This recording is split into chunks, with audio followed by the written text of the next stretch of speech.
It's Henry Nichols. Let's talk radiant. So I want to finalize this conversation on distributed pumping versus central pumping. And I want you to focus on this equation. Remember that energy equals flow times delta T times 500. And flow and delta T are inversely related. So if I have too much flow, I get too little delta T.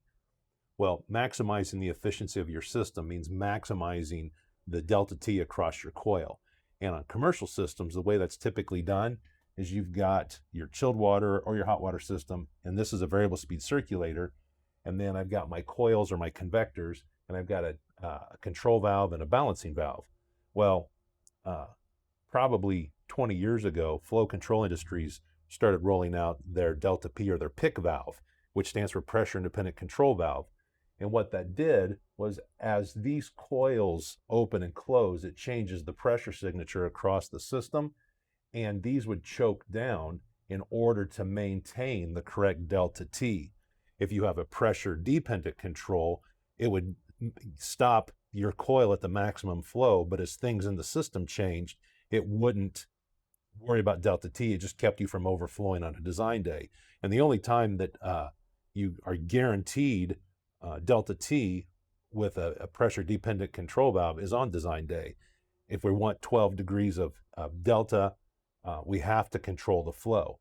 And these valves can do it, but they're expensive, and you have to balance the whole system from here back. And it's a costly proposition. This is what Grundfos is really beginning to promote, and I really like it, where this is an ECM circulator, and it's the same concept, but now instead of trying to run and look at the system as a whole, I'm looking at each coil independently, and I'm flowing just what I need across this coil at any given time to get that delta T. And if I don't control delta T, I can overflow my chiller. And if I overflow my chiller, I start to cheat myself of tonnage. I can't get the tonnage out of it, and I'm spending way too much money on my pump energy.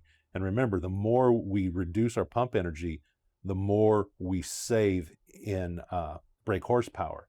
So this is a much more cost-effective and simpler strategy than this. And if I have the option, I'll always choose to independently flow each circulator this way than this way, because this is easier to implement, it's easier to troubleshoot, and it's more cost-effective. So think about your strategy, plan accordingly, be the best tech you can be, and look at some kind of a distributed strategy. And until next time, this is Henry Nichols with Johnson Mello. Let's talk radiant.